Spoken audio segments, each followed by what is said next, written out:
Welcome everyone, Sir Heroscape here today, this evening, this fine night. We have the exciting opportunity to interview the 2026 Gen Con champion, world champion, Alex Gigler, or in other words, Albot. With him today, we'll be joined by a couple of his buddies. We'll get to them in just a minute. I just want to, cover a couple things before we get started. This is a live stream, obviously. So for those of you that want to ask questions in the chat as we're going along, I've got some of my own questions. I've got some items that we're going to cover with them. But by all means, please share your thoughts, share your questions. We'll try and get to those as we can. Let's see, what do we got? Nukatha, sorry, already has a question. I'm going to ask about this sweet entry in the Renegade sponsored paint contest. I don't know about a Renegade sponsored paint contest, but we'll cover that later. All right, so we're going to go ahead and bring in our guys. With us today, we've got, again, Alex Giggler, who's also known as Albot. We've got Joseph, who's also known as Pins. And then we've got Roy, also known as Cult of Starmie. Welcome everyone, and thank you for joining me this evening. Before we get, it's super exciting because I had the opportunity at Gen Con to video the semifinals and the finals, and as I was watching, I was honestly amazed at how well Alex played. I mean, because it's one to have a crazy out of the box build, or not out of the box, well, no, I guess it is out of the box. Or no, what's the term? Out of the box would indicate like it's like fresh and it's new, but it's, I don't know. Anyway, what is that right? Is that the right term? Out of the box build. Literally out of the box. Yeah, you literally opened the box and got it. Yeah. So yeah, it works. It works. You went to the booth, got it, opened it, played it. Yeah. No, that honestly, it's funny how that works because literally, if you wanted to play that army, you had to pick it up. Honestly, I was videoing it, watching it, and for a little context, before the event, when I was prepping armies with Board Hero, like weeks ago, he actually asked me, he's like, hey, do you think there's anything with this gimbal thing? And I was just like, dude, if gimbal does anything in the World Championship, I'll eat a shoe. I said, I'll eat a shoe. And I ate my words because, I have a short, so if you haven't seen it, go see it. But I had to eat my shoe because that was well, guess what? That was the World Champion. So very, very excited to kind of talk through that a little bit this evening, about your experience, about kind of all of your experience really with the World Championship. So we'll kind of get to those questions in just a minute, but before we do, wanted to have an opportunity to kind of get to know you guys a little bit personally before we start talking. So maybe we'll just start with Alex. If you want to just kind of share first off, name, handle, a little bit about yourself just in general, maybe your experience with Heroscape, kind of how you got introduced to it, and I don't know, anything else that you think people might find interesting, and then we'll go off to Roy and then Pins, and then we'll go from there. How's that sound? Good, great. Yeah. Cool, sweet. All right, so my name is Alex Giggler. I go by Albot. I've been playing Heroscape like right before COVID hit. I played it at a buddy's house one night. We played till like 4 a.m. on the biggest map I've ever seen. That was a mistake. Thought it was really cool. Would play here and there just with buddies and stuff, and then we dropped it for a couple years. Didn't really touch it, and then my friend's girlfriend ended up picking up the new sets once we realized that Renegade started producing stuff. Got it for him this Christmas, and he's like, hey, we should play it. It's been a long time. And I was like, okay. So we started playing, and I was like, oh, this is really cool.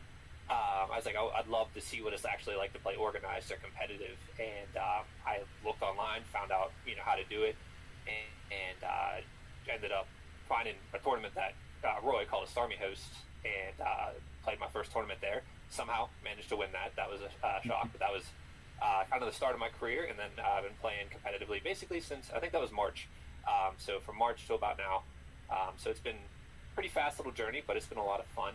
I also love the painting aspect of it. That's been a blast. I know some people, someone mentioned the Maladrix, I think, that they're talking about. But yeah, so that's a little bit about me. So Roy, Joe, whoever's next. Yeah, Roy, take it away. Okay, yeah, so my name is Roy. You'll see me in the Renegade Discords or any of the Discords as Cultist Starmie. I am the team captain for the Pittsburgh Reavers. And I'm the warden for the area of Pittsburgh, Pennsylvania. And I've been playing the game since it came out. For my 12th or 13th birthday, my aunt picked me up. She would do this thing once a year. She'd pick me up, take me to a store like Toys R Us or Target or something, say, I'll get you one thing. what do you want? And I said, I saw the commercial, said, I want this game. Because in my mind, being a 13-year-old kid, I was like, well, if the game sucks, I'm going to play with the toys. And it turns out the game was awesome. And so the rest has been history. I've been playing that game with my dad ever since. Fringe, mostly lurking on Heroscapers and some of the other like websites and stuff, only kind of knowing what was good in the meta games and stuff of this game competitively through online, through Heroscapers and stuff like that, and just reading forum posts. And then it wasn't until Renegade came out and said, we're doing a tournament circuit, we want to actually support this game in that way. And I was like, I can do that. And I started. It was quite a journey to get there, but I was able to get to become a warden, and I started hosting events. And yeah, the one day Alex was looking for an event, and he was curious because his first event, I was allowing proxies of the new wave because they were just about to drop. And I was like, well, let's play with them if we want to a little bit. And I was like, yeah, if you want to bring that stuff, go right ahead. And then he came in, won. Joseph showed up like 6 to 8 months before that. And he was a very strong player. And we kind of made it like our goal for this year, we said we want to go to Gen Con, we want to win, and we want to put Pittsburgh on the map as a place to play at. And as you can see that we're here, we did it. But I can keep rambling, but I'll let Joseph go. So, yeah, my name is Joseph Pinellini. I go by Pins on most Heroscape handles. I got Heroscape when I was like 7 or 8, and I just played with it with the action figures. Like, we built a little map. I never played with the cards or anything. And then I got back into it with my friends probably like 2017, 2018, just like building a map with every piece of terrain that you own and drafting an army with every card that you own and playing that way. And then, yeah, I started playing competitively about a year and a half ago, a little less, and been going to Gen Con and stuff. I want to get to some of the bigger, like, Scape Con and stuff. It's just hard, them being so close together and everything, but yeah, that's where I'm at with it right now. Yeah. Well, appreciate the introductions. Yeah, no, a little plug for ScapeCon and just other conventions in general. Yeah, if you're able to make it out to it, absolutely, it's a great experience. So if you can't go to anything, try to go to one, and if you will go to Gen Con or ScapeCon, you're in the right place. So Right. So that's good. We'll appreciate you guys giving a little introduction about yourselves. That's awesome. It helps people kind of get to know you a little bit. I like what you said, Roy, about putting Pittsburgh on the map. You definitely have now that we got Alex as a champion, and we'll as a little what's the word, intro, I guess, for later into today's discussion. One thing that I found intriguing when I was talking to Roy at Gen Con was this a concept of a team, setting up an actual team, actually having a team plan for play testing, for army building, for coming to Gen Con and actually keeping some of these army builds secret, right? And actually then being able to pilot them in an effective way, counter the main meta being troopers, and then obviously taking home the crown. So we'll talk about that in a bit here. So we're going to start off really with just focusing our time on getting to know Alex a little bit more and his experience with the build during the Gen Con experience. So first off, let's cover what the build was. So Alex, you piloted it. So tell the people what was the championship army. And actually, I'm curious. We've got some people here asking about just all the different prizes and things you got. I can't even remember all the stuff you get. You get a lot of stuff. So maybe cover some of that. So the army you played and some of the prizes you got, and just we'll start with that, and then there's a few more questions. So. Sure. Yeah. So the army I played was, people were calling it the Lawman Samurai or Lawman Gimbal build, but it consisted of the Eisen Expedition and Gimbal. Those two had synergy. The Eisen Expedition combined with Gimbal. Blink Dawson as well had a synergy with the Eisen Expedition, allowing them to bond. Then it had Guilty McCreech, who deputized as Gimbal, which makes Gimbal a Lawman, which will come in a second. Nishi Soda, who is the kind of the key piece to this entire build. He has Samurai Bonding and Call for Backup.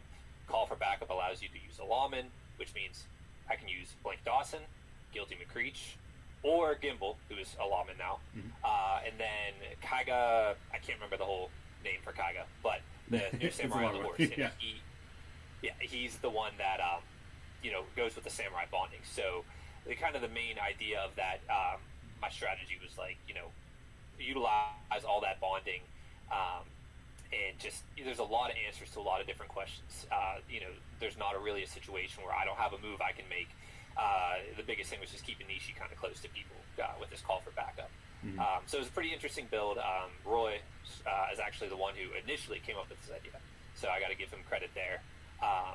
But yeah, so in terms of prizing though, so let's see. I think so. Day 2, I got the dice, which was pretty cool. Yeah. Then day 3, you got the order markers. You got the little order marker screen, shield hider, whatever you want to call that. Yeah. And then I think you got top 16. I got the signed poster. Oh, nice. Top 8, I believe, was a custom dice box, like a wooden dice box. Beautiful, just by amazing Board Hero. quality dice box. The organizer? Yeah. Yeah. Cool. Yeah, it's very beautiful. The wood, amazing job, Board Hero. Thank you. And then top 4, we got the dice towers by Elderwood, I believe. Yeah. Those are really just awesome as well. And then coming in first place, I got the trophy. I got the ring.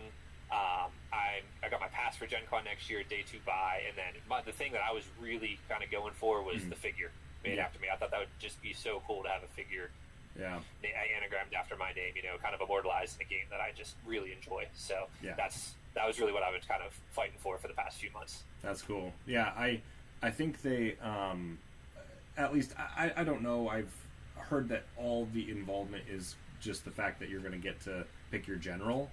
But I really hope that's not the case. Like, I really hope you're much more involved. It doesn't have to be design exactly, right? But I hope they involve you a lot more in, like, okay, well, what general do you want? Maybe like a generic, I don't know, idea of kind of like a figure idea. Again, you don't have to necessarily be part of the playtesting or designing, but I hope they involve you a little bit more. So when they create it, it feels more like your miniature, right? Because the worst thing that could happen is if, like, I don't know. I don't know what the worst thing could happen, but like it'd be really sad if like they named it and then it was just like some like ant, like it was like some ant common hero that you're just like, really though, like that's okay, cool, like awesome, like appreciate that, you guys, like so. Yeah. I hope they do something more. So anyway, for the people who want you to be involved in the design space, and for Renegade who's listening to this, you should involve the champion as a little bit more in the design of the miniature. So what would be your preference in maybe, let's say, general, class, species, and a generic, maybe like a generic, like ability type, or like kind of a function. It could be like a cheerleader, a shark, whatever the case is. Maybe some generic ideas. Help Renegade help you when designing this figure. Yeah, definitely.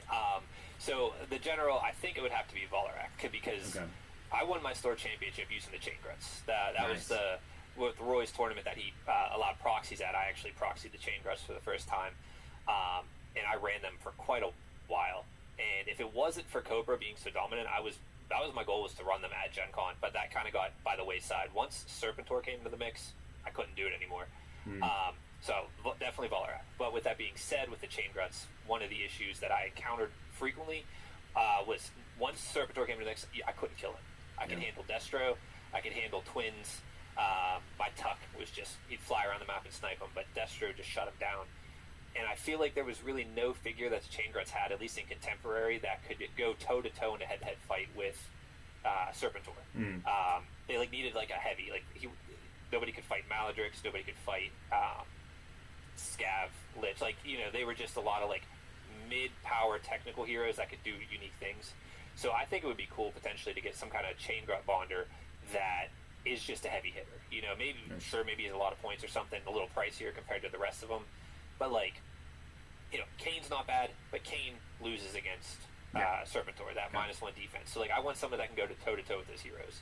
I think that'd be cool. Try to bring the chain grets back into being more viable. Because Yeah. I love their abilities. I love most of the figures. I know some people have some issues with the one sculpt. I like it personally, but I think that'd be cool. How that would be worked out, I mean, I'd be up for something, whatever. Let the creative minds at Renegade figure that out. But I think that would be one. Also, I did win the Lawman. I think maybe something along those lines would be cool. I love Guilty McCreech's deputize ability. Yeah, it's if I great. could get another deputize ability, 2 deputize, and pick 2 different heroes, I mean, that would be wild. So those are kind of the 2 that Cool. I kind of have in my head right now. But I'm up, for Renegade to let me know if they have any other ideas. If they want to work with me in any aspect, I'd be more than happy to help, give my input, but also let them do their process. Yeah. Cool. Well, Renegade, you heard it here first. We need another Volarak bonder for the chain grets, and I agree. I love the chain grets, and they definitely could use some help now that poor Serpentors are knocking on their door every day. So Yeah. Okay, sweet. So we'll we'll move on to some of the questions that I had prepared, and looks like the people. Do we have any? What did you? Oh. Actually, we do need to cover this. So, Hot Cheese, I heard about this. He says, "Did you follow through with the proposal with the ring?" So, please share to the people what that's all about. Yeah. So I was telling my girlfriend, I was like, if I win, first of all, I just want to say thank you to her. She's been unbelievably supportive of my entire Heroscape journey so far. I mean, we were training 2 nights a week, practicing, playing, and she was saying, like, yeah, go. I know how much you want this, and she would make us cupcakes, or not cupcakes, not brownies, cookies here and there and stuff. Awesome. So, I mean, big shout out to her. She was awesome. But I told her, I was like, if I win, I'm going to propose to you with that championship ring, because I said there is no amount of money I could spend on any other ring that'll mean as much to me as this ring does. So I have not done it yet, but it's coming down the pipe eventually. Well, and so. she knows. She knows now. She knows. She might be watching right now. So Oh, no. she's up there somewhere. Yeah. Yeah, that's awesome. Man, that's cool. That's a cool story. So yeah, keep us updated. Maybe post some pictures on Heroscapers if and when that happens. So I definitely will. Yeah. So, and I also shout out to her daughter, who has also been unbelievably supportive of me playing Heroscape. Oh, cool. She's like, "Oh, are you going to play it again tonight?" I'm like, "Yeah, I'm sorry," but she understood. She supported me. She was super excited to hear I won. She likes painting figures with me and everything, and so very fortunate to have both of them in my life. Oh, very cool. So they'll be the champion next year, is what you're saying. Yeah. Well, she's 5, Ah. maybe like Yeah. 10 years from now. Yeah. I'll give it 10 years. Yeah. Oh, that's awesome. Very cool. Yeah, start them while they're young. Yeah, that's awesome. Well, appreciate you, and thank Hot Cheese. Thank you for reminding us on that, because I had heard that on the side, so that was cool. I'm glad you could share that.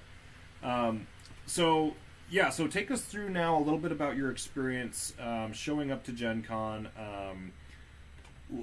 I guess maybe just do a brief summary or rundown of maybe day 2. So day 2 experience. So walking up with your army, kind of seeing what everyone else is running. Maybe talk through just very briefly who you played. So and maybe their armies. It doesn't have to go like how each game went or whatever. You can just kind of give us a summary of kind of who you played, kind of their armies. Win or lost, so overall record, and then going into day 3, your ranking, and then kind of how same type of thing. So kind of just take us through like little summaries of your path to the championship, as it were, and then I'll kind of pause or stop or talk throughout that. But yeah, if you want to kind of take us through that experience when you showed up. Sure, yeah. So I'll start off just a little bit earlier by saying that my original plan was to go into Gen Con playing Maladrix, the Honor Guard, Eel, and Dreadnoughts. Cool. I even made like a custom carrying case for them. It was this whole thing, right? I was super excited to run them. But Joe kicked my butt too many times, and he taught me a lot of valuable lessons. We can get a little more into that later when we talk about the team dynamic and all the training. But he basically showed me really it doesn't work. So I still had them. It was 9 a.m. Friday morning, day 2. And I had the Lawman, and I had that in my box, and I'm like, I don't know which one I'm gonna do. I'm thinking about it, and then I literally just I'm just doing Lawman. And I locked it in, and then I ran it. Wow. Now, I did have a little bit of experience on Thursday. I did pick your poison, and I brought both of them. And I only played one match with them. Everybody else picked Mal'Anil, and it was against Scoredire and Maladrix. And I believe it or not, like, I lost that match. It was a little bit like inexperienced. I made some mistakes and stuff like that. Gimbal just also at one point rolled a couple dice where I feel like I could have taken out one Scoredire infantry and clawed my way out of the fight, but that's a whole thing. But it was training, so I was like, okay, that's good. That kind of helped me decide what I was going to do a little bit on Friday. But yeah, so Friday I go into it, and I know the strategy already was saying, like, if you win 4 games, you're guaranteed in. If you go 3-2, go 3-3 early, and then kind of lose your 2. So I was like, okay, I got to try to at least win my first 3 games. I know it's going to be a bit of a learning curve because most of my practice was with Malady. So I played my first game. I think it was against Maladrix and the Crimson Widow with the Dreadnoughts and the Honor Guard. And the Honor Guard were pirates. They were boosted. That match went pretty good. The range oppression from Gimbal and the Eisen Expedition early was really helpful in there. So I won that game. My next game, I don't remember. That was my first time I played Troopers that weekend. Was that game? And once again, the range oppression was just crazy. I was popping off everything that was coming near me, and I felt bad, but their rolls were not going in their favor very much. Like, they couldn't block anything, so anything that came near me, I was popping it away. But a crazy experience happened, though, that really made me realize I had the right choice. At one point, really, all they had left was, like, Serpentor, and I needed to just get rid of them. So I ran Gimbal in. I knew Gimbal was going to get hit hard, but at this point, he hadn't lost any health. They're on height, and they swing down into me 5. Okay, they have nanotoxin, so that'd potentially be 6 wounds. Didn't matter. I throw a glyph. They swing down again, 4. I block nothing. Right? I block nothing both times. Right. You throw a glyph. So glyph. Yeah, a 9, 10, 11 damage, potentially completely mitigated. Had I done Maladrix, had I done Eel, and those same rolls, either of them would have been destroyed. So, like, I was like, okay, this is good, But yeah, so I won that game. And then my third game on day 2 was against Nick Elder, which was, I was like very nervous for that game. I'm like, oh my god, I'm playing the champ. That was pretty tough game. He's a very good player. I got his Maladrix down, like, kind of shut it down a little early, which stopped him from spawning in some Kraken, which definitely helped. And then I just had to kind of take out his Tanuki, which was nothing to just scoff at. Like, his Tanuki are lethal, so I had to play it real technical. But I ended up winning that game. And then I played 2 more Cobra after that. The first Cobra was the 3X with Destro Serpentor. And that was the one game where I had that, like, third order marker that I played in the finals. Everybody kind of saw it on that one, where I put it on Nishi for the first round. I didn't do it then. So I was like, we'll see if this is the key. And I didn't do it, and they won. And it was probably, like, the game where I played the worst because of that. Serpentor was in my start zone almost by the end of the first round, but it didn't matter. I can only shoot him with the Eisen Expedition. It's that Kaiga coming in, which was really key. In my final game, I played the Lady J version with the twins. And I really think I played very well in that one. I'm not disappointed with how I played. I had a lot of good positioning and everything, and then, like, my dice just went kind of cold after a while, and I did lose that game. So I ended up going 3-2 on day 1. But that last game, I feel like, I wasn't as defeated as I felt like I could have been, because I really do think I played well. There was just a point where, like, I had multiple line fires through multiple twins, and the troopers just nothing going through. So sometimes it happens, But yeah, so I made it. I think I was 29th, going in. So I was just checking that. Is going 3-2, you were holding your hands up, just hoping. You're like, did I get it in? Did I get it? Which, being 29th out of 32, it's like, that's like a little strength of schedule off, right? One of your people that you beat loses another game or against a bad opponent or whatever. Like, that's the difference, right? That's crazy. So, like, the fact that we almost didn't have this cool Cinderella story that close is like, oh, it's so sad. But the fact that it happened is amazing, right? So 29th I mean, you're skirting your way into day 3, and literally, I don't think anyone, at least when I was looking at the bracket, like I was talking to the board here, people in my room, we were just talking about, okay, well, what armies and what people, and okay, which bracket, and like, no offense, like your name didn't even come up once. It was just like, oh, Gimbal belt, okay, well that's a loss, Trooper. It's just like, oh, the 29th, oh yeah, Gimbal, oh yeah, you lost. So take me through kind of being in that position. The what? I said all according to. Oh, I know. It really was. It was perfect. So yeah, take me through that. So you make day 3. You're like, oh my gosh, 29th. I made it in. I finally got there.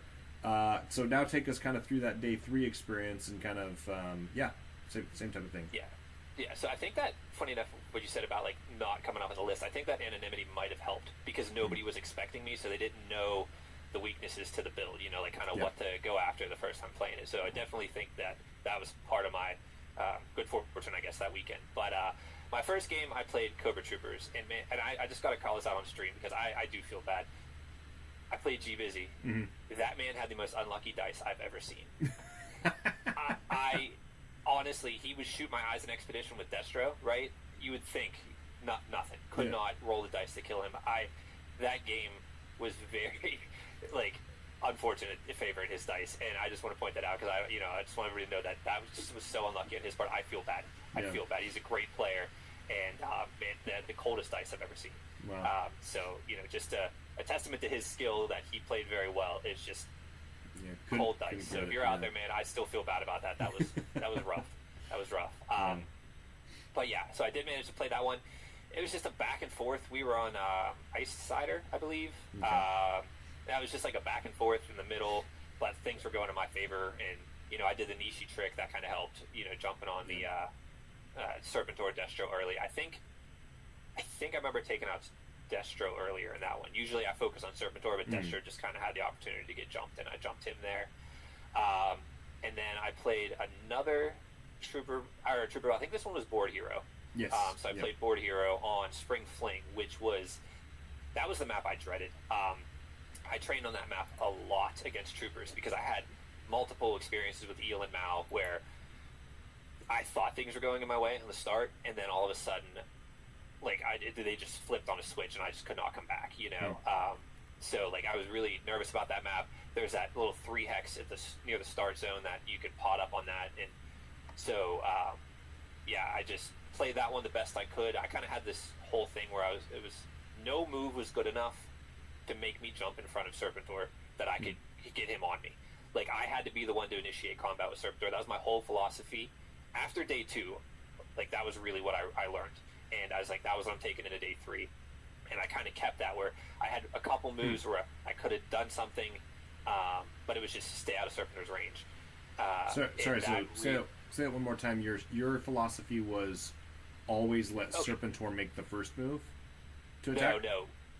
Never let Serpentor make the first move on me. Oh, interesting. There is no move I could take with Gimbal. I don't care if I could line fire 27 troopers. I will not take it if Serpentor can jump on Gimbal. On the next turn. Gotcha. Okay, gotcha. I see what you're saying. Yep. And that was my whole philosophy. And I watched a lot of videos, Tommy Adams posted a lot of his gameplay and stuff.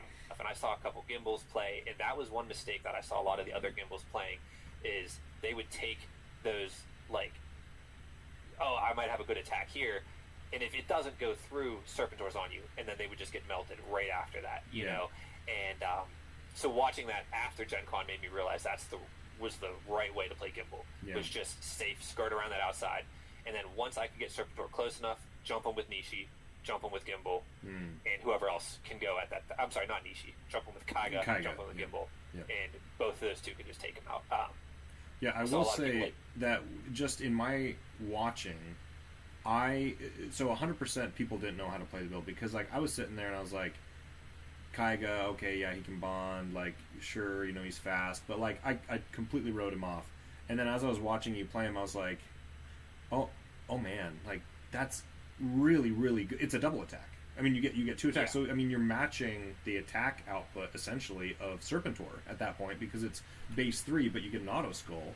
And then on the back end, he's lowering your defense, but you still have counter strike in play, which at any point if Serpentor rolls too many skulls or too few skulls, that's just free wounds on the back end. So even while you're defending, you still have an opportunity to do damage on your off turn, or when your opponent's taking a turn. So like that, I will say, was one of the most intriguing things about the way that you played that build. Was like you were saying, was baiting people in and using Kaiga. And I was talking to Board here about his matchup, and that's one of the things that he pointed out. He was like, man, totally underestimated the Kaiga play, like, and it really threw, like, it blew up his entire Serpentor position, and then on the back end, I think you like skirted and killed like Destro or whatever. So that was just like so cool to kind of watch as you picked apart and dissected these armies, specifically the trooper armies that you met. But anyway, go ahead and continue. Yeah.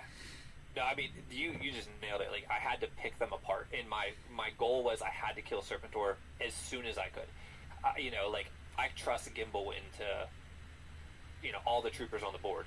But I once, if Serpentor's still out there, like, I could still lose, you know, so I had to take him down first as soon as I could. And then I had to take down Destro next, and then I could pick off the troopers later. And like, that was it. And I think on the match I played against Board Hero, with Kaiga's movement, I just, from the start zone, I moved him onto initiative +8 at the end of my turn. And then that got me the next turn to go first. I just ran right up on him, and like, that was it, you know. I kind of kept Gimbal out of his range too, where there was a point where, like, if he could come after me, but then Gimbal could get on height. So it was a very, like, you know, it was just about getting that opportunity to not let Gimbal get me first. I'm sorry, not let Serpentor get my Gimbal first, and then when I do, I jump them with both heroes at the same time. And so yeah, that's my philosophy there, and you know, it literally carried me through the whole weekend. So yeah, that was game 2. Game 3, I played against the Reavers with SIX, and I actually played that build the exact same way I played the Cobra build. I think like the entire weekend, that was the most favorable matchup I had in terms of like my army going into it, knowing I think I could do better, just because like I just had so much range. Anytime he would send a common hero up, I would just jump him with Gimbal and kill that one hero, and then, you know, go to the next one. And then while he was doing that, my eyes were popping off all the other Reavers coming up to me. Once 6 came into play, Kaiga was on 6, Gimbal was on 6, and I just had to kill him. 6 defense is a lot, but eventually my attacks are going to go through. So I had to get him out of the picture. I did that pretty early, and then it was just systematically picking off the rest of them, not trying to overextend anything. Like I said, Joseph taught me overextension. He punished me so many times. So like, I really learned a lot from playing against him. That's good.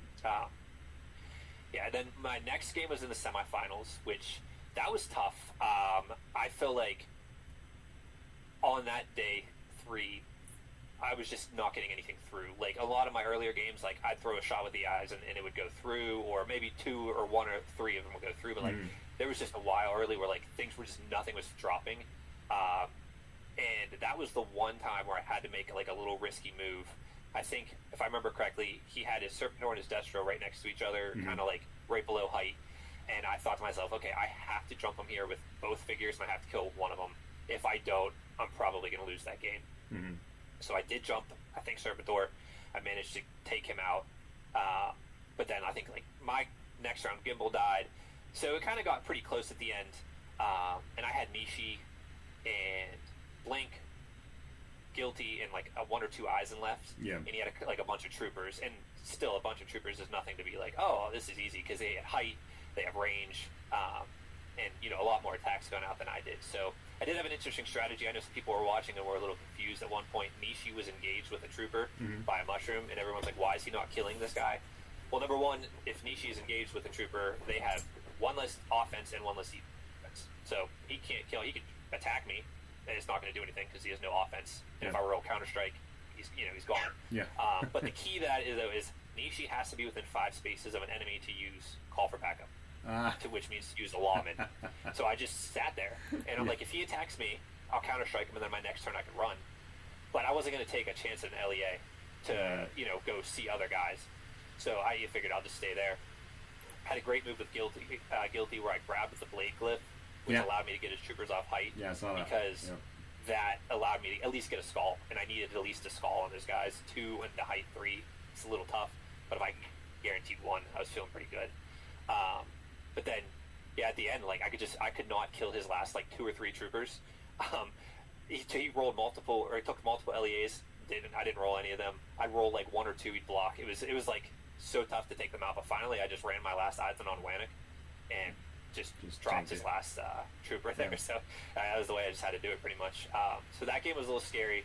That was the one where like I got closest to losing on day 3. And that one, I want to take a minute to talk about that a little bit, because that game was, well, it wasn't the first time that I saw you do this, but it was the first time that it really sunk in how strong the synergy of the army build setup is. And what I mean by that is Gimbal, I want to say, I feel like you had to drop a glyph early with the engagement with Serpentor. And then when Gimbal went down, it was kind of like, okay, like, you know, Serpentor's off the board, Gimbal's off the board, like there's still a Destro, but it kind of felt like you still had enough to win. And I was kind of like, all right, well, that's, you know, this is a close game. And then Kaiga runs up and grabs Claws. And I was like, huh, that's really good. And then Kaiga dies, and then I was like, oh, well, you know, Kaiga's dead. Oh, that sucks. Okay, well, man, what's he going to do? Guilty runs up and grabs the blade. I'm like, huh, that's really good. I was like, oh my gosh. Like, because it just, like, you would normally think, okay, kill the hero, drop the glyphs, you know, oh man, you know. But it's like, no, I've got heroes. They're all part of this engine that's working, and when the thing dies and drops the glyph, I get to go pick it up and still get to use it. And they're really good glyphs, by the way. You know, so when you've got Guilty running around, and maybe Guilty doesn't pick up the blade gift, maybe Guilty picks up the Claws or picks up the Fire Breath or whatever, right? And for one turn gets to go, you know, go burn something. So like that was like super cool to watch, because I was like, man, like that, like something dies, but it doesn't feel like you're losing too much. Like obviously you're losing something, but because you can run, grab that glyph again with the next hero, still get a really solid, you know, attack with either Claws, Fire, or the Blade, and then just keep kind of passing the buck, right? Because at any point, if Guilty dies, you're like, okay, well, Nishi, maybe I'll go, maybe it is worth the LEA at that point to go grab the glyph, you know, or whatever, right? Or Blink, heck, you know, even a 20-point hero can run and go grab those glyphs. So that was like kind of big brain, because I was like, man, that, like, the wave just keeps coming, right? The heroes just keep producing when they just pick up the glyphs that they're you know, their fallen warriors leave. I was just like, oh my gosh, I love this. This is cool. So that blade especially, I feel like, well, that one is just so good because you know, to Jason attack, you get a guaranteed skull. That's so huge, you know.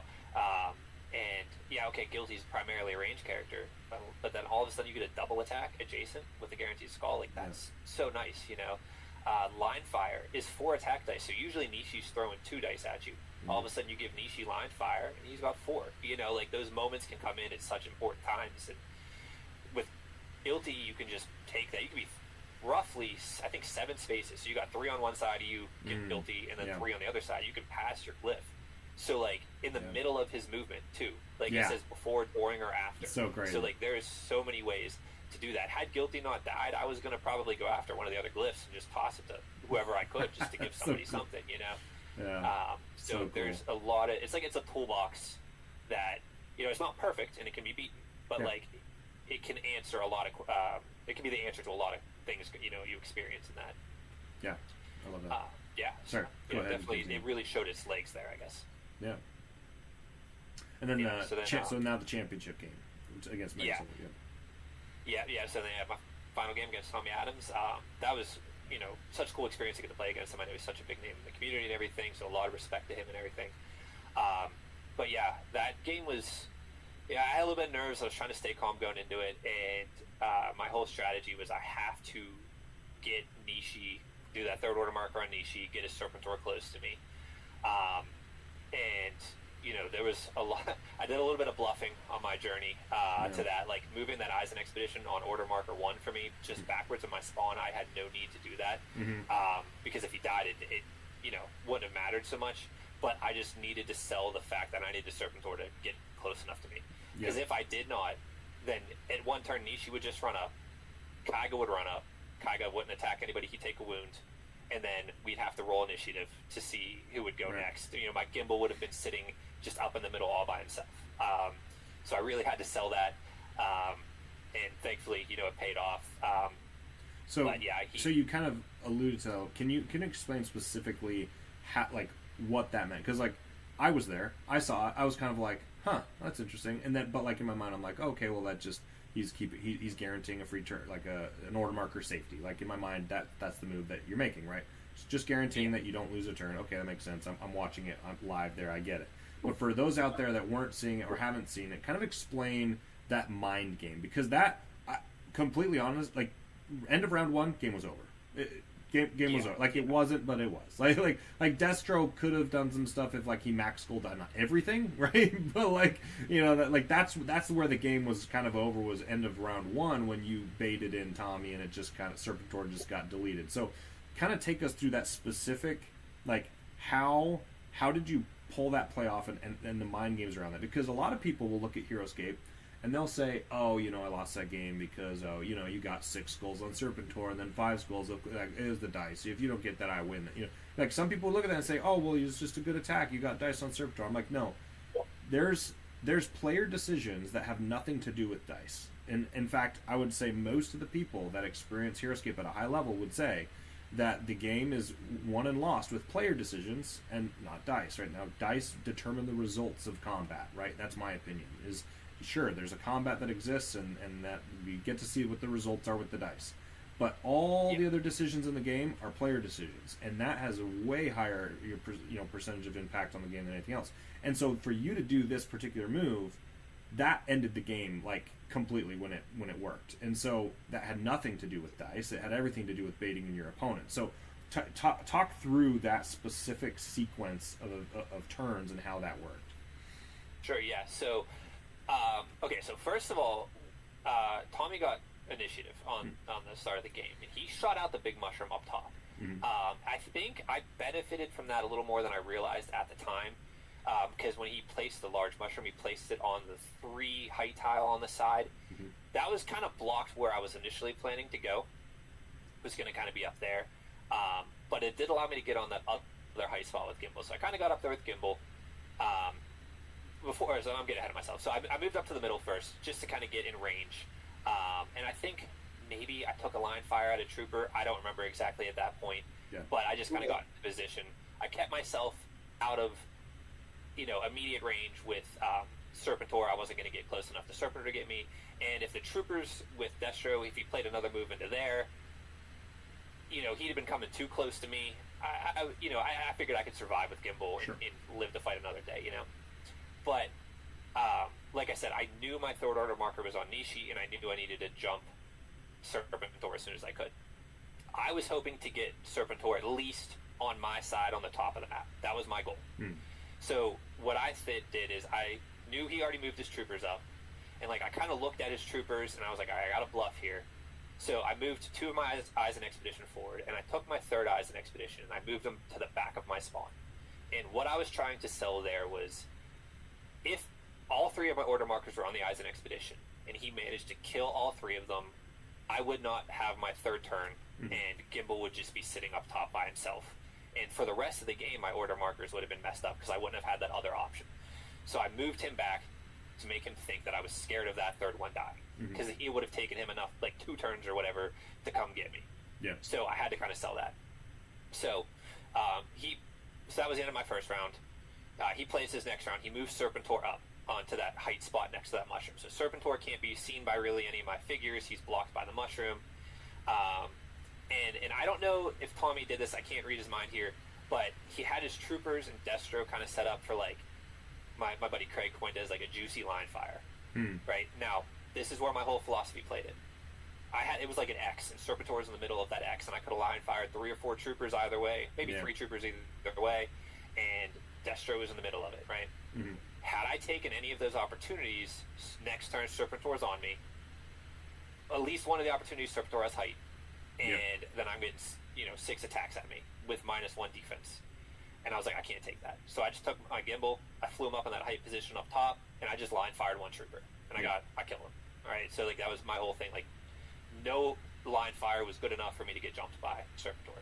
So I have to step in really quick, because I agree with you 100%. So from when I was watching that, I was watching his position. I was like, Tommy's baiting him, isn't he? That's literally what I was like, huh. I was like, that's pretty ballsy, but it's worth it. I was like, if you really want to go for this, I was like, you can get some juicy fire lines here. Like, man, he's really putting the sauce on this bait right now. I was just like, dang, Tommy. But to your point, it was like, you go for that, Serpentor's on top of you, and because you had this philosophy and you stuck to it, like, that saved you from the bait, which is super cool. Because, like, watching that, I was like, oh, interesting. Doesn't take the bait, just takes the defensive position, gets a kill, and I was like, I like that a lot. I was like, yeah, I like that way better, because you just wait another day for another opportunity. You're getting a kill, you're getting defensive position, you're basically going back to Tommy and saying, it's your turn, your move. Let's see what you do now. I'm on high now. Right. So anyway, continue. But I wanted to call that out. Yeah. Oh, thank you. Yeah, thank you for that. So then, and then at another point, so I moved I keep one of my eyes in expedition where he's at in the shadow so I can shoot. My other eyes in expedition, I moved him up in front of the mushroom next to Gimbal. Now, I don't know if anybody could pick this out at the time, but the reason why I had to make that move is because I needed Serpentor within 5 spaces of Nishi. All of his troopers were too far back, so my only chance of getting Nishi's call for backup was Serpentor being close enough. I had to put that eyes in expedition there because if Serpentor went next to that mushroom, I don't care if I'm 2 spaces away, I can't see him, so I can't use call for backup. Yeah. If he went around the front to kill Gimbal, because I figured he'd attack Gimbal with it most likely, right? Or if he get a double attack on Gimbal and my Eisen. Okay, so I move that him up there. If he comes around the front, I can just barely see him with Nishi. I got it. If he comes around the back, around the mushroom, Nishi can at least run up right next to him. And at that point, Kaiga could have ran up and got next to him, and Gimbal could have came down and hit him. So it wouldn't have been as advantageous with the height as I got, but I could at least fought him on flat ground, which I would have taken. It would have kind of been risky on Nishi because I could have got him, if I didn't kill Serpentor, Nishi could have got hurt next round if he won initiative. But, so that was kind of why I put him up there, hoping he'd kind of come around the backside, best case scenario for me. But then I took my last Eisen expedition, and if you watch the video, I actually point at Serpentor and I count 6 spaces from Serpentor to try to bluff again that I'm trying to keep my Eisen safe. Yeah. And I do, and I just throw my Eisen in like a random spot next to him just to kind of go where okay, he can't kill me. And I think he fell for it at that point because, I'm waiting for him to make his next move. I think maybe with Gimbal I might have at that turn, or no, so that would happen next. But yeah, so his next turn. He's moving with Serpentor, and he's hoping he's going to take the bait to kind of go to one of those up top spots. But then I see him count to the Eisen expedition kind of in my back line on the shadow. Yeah. And I was like, oh man, okay. I don't react. I got to just play as cool as possible because if he moves there, then I can get height on him with Kaiga and Gimbal. And I'm like, okay, I know he's got 5 defense with a shadow, but I'll take height. It's an offense game, and I'm like, okay, just don't react. If I take this, I got this. This is gonna be really good. And so he moves this guy down, and takes on my Eyes on Expedition, and I tried to sell it. I was like, oh man, that sucks. I moved my Eyes on Expedition off the board, and he maybe takes a shot at my other Eyes on Expedition up top, doesn't kill it. Takes a shot at Gimbal a couple times, doesn't do really any wounds. So I was like, okay, and then flip the 3rd order marker on Nishi. Kaiga gets up. I roll 4 plus 1. Puts an 5. auto. Yeah. Yeah, he used the auto shield. I think he blocked another 1 or something. I think he took 3. I think he wounds. took 3 wounds. Yeah, half-life. Yeah. So I was like, oh, okay, thank God, 3 wounds. That's a great start for this. Yeah. I got my second attack. I got 3 again, but he blocked all 3. So okay, would have been so nice to just take him out there, but it is what it is. But then I'm like, all right, I got to take him out. I have Gimbal next. I move Gimbal down, and get him on height above it. And then I took an LEA, but I didn't even get the LEA, so I got a little lucky there. And then that dice all came together for the first time in the tournament. Because the game before that, in my semifinals, I had the same situation. I rolled 6 down with Gimbal. I got all shields, or no skulls. So I was like, but it flipped, and all 6 skulls went through, and that was just crazy to see at that time, and that was just the nail in the coffin. Had that not gone through, I still felt confident moving forward about where things were. But that just really put the nail in the coffin there. Took out Serpentor, and then we that was pretty big. Yeah, I mean, he kind of just after that, I don't even remember what, like, he had to get ballsy with Destro even, and it was just like hyper aggressive. Which, I mean, you just have to get hyper aggressive. But after that, I feel like he didn't even kill anything after that, right? Like, yeah, I know he went after Nishi. Now, I will say, so the rounds went to the next round. He got initiative, and I probably made a mistake here, but like I was a little excited, I guess you could say, because I took out so quick. But like I put all 3 order markers on Nishi. I probably should have put my 3rd one on the eyes and to be safe. Interesting. I probably should have done that looking back, because if he killed him, which he tried to do, I'd have been it gets interesting. Out of luck. Yeah. I still would feel pretty confident at that point. I didn't think he'd kill Nishi in 1 turn, but maybe 2. Yeah. But I figured, okay, even if then, I could still probably come back and win it. But so he takes some shots at Nishi, but Nishi's on Shadow at this point. He's already got 4 defense. So I blocked his attacks. Gimbal jumps in. He has no nanite, or no shielding, because everything was on Serpentor. Yep. So anything I'm throwing through Gimbal with 5 is going to go into his 2 defense. I'm probably going to get most of it, and I think I dropped him for 4. Kaiga was taking out some troopers. I thought about using Kaiga to burn an attack to kill Destro, but I thought if things fail, if Nishi messes up, I'd rather keep Kaiga alive a little longer, so he could fight some more things off. But I think I got him down to 4 wounds in 1 turn, and then he took an LEA actually on his next turn, which could have ended Destro right there. But I did not land that, and then he shot more at Nishi. But at this point they were even level, and Nishi just blocked everything. I think Kaiga went over, took him out the next round, and then it was just a couple more troopers. Kind of into the round. So. Well, so and that really ended the game at that point, right? I mean, once the 2 heroes are down, it's just kind of over. So take me through now. Mega Silver resigns, right? He's calls the GG and resigns. Take me through the feeling, the that moment a little bit. Yeah, it was almost disbelief, because like I wanted this for so long, since I won that first tournament, I was like, okay, I want to win Gen Con, and we really trained hard. I mean, a great group of guys from Pittsburgh, every one of them helped me on this journey in many ways, to get where we were. Just going there and actually having it all come to fruition was just almost unbelievable. Like, I couldn't believe I just sat there and won, all those 5 games against some of the best players in the world of Heroscape. No game did dice blow up in my face or anything like that. It was surreal to think that I won that, and after all the work we put in for it to actually come true, it's wild. But I also felt very fortunate to be there, because that was just such a cool opportunity. Great group of people, great community to be a part of, and everything. Everybody was super congratulative. Tommy was such an honorable opponent. I saw some people later in the Discord mention things about Secrets of the Citadel. I mean, not Discord, online social media, those figures, maybe they shouldn't have been out. And he's like, everybody had the chance, so he took that with such honor and respect. So props to you, Tommy. Thank you for being such a good sport about things. That's awesome. You're a great player. And it was just wild. I look up and I see my friends, and they're all there just beyond excited for me and everything. And it was just so cool, and I'm still almost a little bit of disbelief now that I'm here doing this.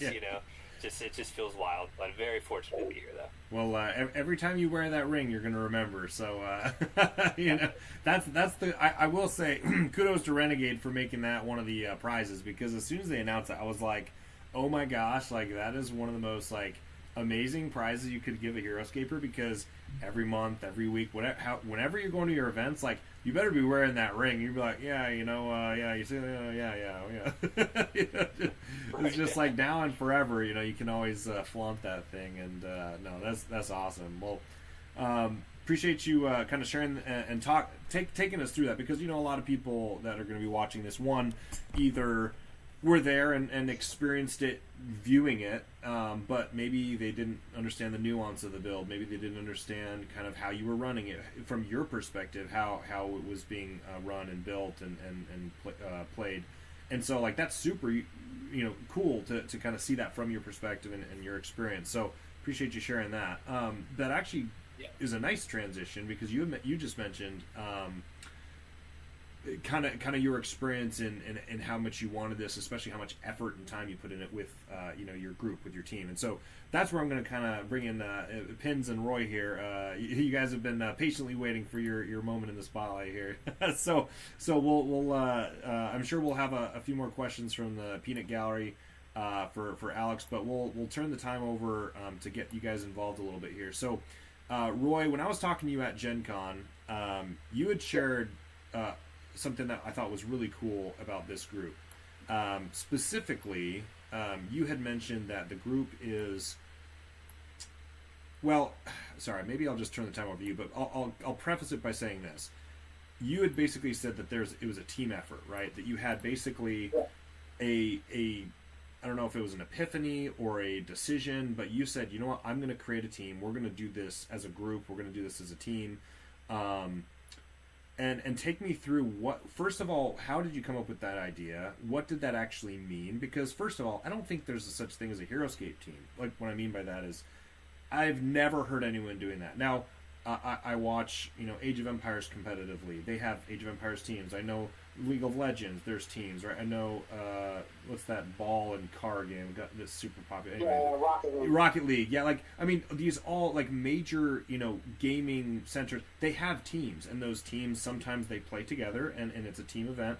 Or sometimes it's just a team that it's individual, they compete individually, but their team is playtesting. They're helping each other with strategies. They're funding each other. Right? There's things that they're doing to make everyone better. And the idea being, well, collectively we're making each other better so that we have a better chance that one of us is successful. So that's kind of the idea in other games. I've never seen that in Heroscape. So when you started talking to me about like, oh yeah, I wanted to do a team, like I was like, whoa, wait a second. Wait, what? I was like, wait, what? Take me through this a little bit. So for the people out there that didn't even know that this was even a thing, kind of take us from the inception of this idea and kind of your experience, like how you organized it, how you planned it, the experience with the other people not on this call, right? I mean, Alex and Pins, they're two of, I think, 4 or 5, a few other people that participated. So I'll turn the time over to you to kind of talk through that a little bit. Yeah, so first off, I'll shout out the whole team. So there's 10 of us. Oh, wow. Okay. That's awesome. So, yeah, it's me. So it's me. I'm team captain. My father, who played this game with me since I first got it. Believe it or not, after all of this, he actually loves the game more than I do. And, I have just so many, like, core childhood memories playing this game with him. I remember him destroying me with Q9, Q10 in the crab for like centuries until I finally like figured out how to get around that and just all kinds of other stuff. So that those are us two. My brother-in-law Ben, he's War Pig Mint in the Discords. Okay. He does a lot of painting stuff. He's more of the lore side and goofy side, like coming up with silly lists or more the casual side of things, but he's always a good soldier. If we need to say, hey, we need you to play this list, he'll suit up and do it. Zach, who's his best friend and one of my best friends, we got him started playing a couple months ago, and we kind of started there, and he won the Valkyrie trial that we hosted, and within a couple months of playing. So, that got him really motivated and wanted to come to Gen Con with us. Then we have Craig and Brendan, who, in this weird turn of events, they went to, they're like a year younger than me. They went to the neighboring high school, and their friends are friends with my friends. And we've been trying to figure out in the past 15-ish years, did we hang out at some point? Like children, and we don't remember. So that was like really cool as well. And they have a lot of good insight and everything like that. When I first started hosting events, there was and starting doing we were doing like casual hangouts on Wednesday, bring a couple boards, people sit down and play. These two brothers came in, Josh and David. Ezra Ladd, Josh made top cut. He made top 32. Mm-hmm. He was playing Troopers 2, Serpentor, Destro, and Crimson Twins, and he's actually the one that painted his up to look like Star Wars, where he did the Stormtrooper, Troopers, Serpentor was the Emperor, Destro was Darth Vader, and the twins were officers. That actually just made it in the last Renegade email, too, where they show off the artwork, which is really cool. David, his brother, couldn't make it. He had a work thing, but he's probably one of the best Galray players I've ever seen. And even when we play like crazy stuff, he still sneaks out wins on us. So let's see, that was what? Me, Dad, Brendan, Craig, Ben, Zach, Josh, David. Yeah, and then the last two are the ones here. Joseph Pins, he showed up one day, literally out of the blue. We were running an event, and just this random name showed up. I was like, oh, okay, cool, new player. We were averaging maybe 8 or 9 of us, like, at tops for our events. Mm-hmm. And he showed up one day. He sat down, and he didn't do well. He went 0-3, and I think it was 0-3. If not, it was 1-3, or 1-2, or 1-3. And after his first game, he thought it was single elimination. He started packing up his stuff to leave, and I was like, no. I was like, we play multiple games. And that day it lit a fire under him because he has been one of our top consistent players ever since. Wow. And and then last year, he'll get into a little bit too, but it was just me, my dad, and him that came to Gen Con. And my dad didn't make it to day 2. I didn't make it to day 3. But Joseph made it all the way to 6th place. And when that happened, I was like, we've got something here. And then I was like, when we get back, we'll go over something with this. And and then a couple months after Gen Con, Alex was just on Discord for one of our rival game stores and was like, yeah, I'm going to this event. And I said, yeah, come on out. If you have any questions, feel free. And he showed up, played the event, won the event.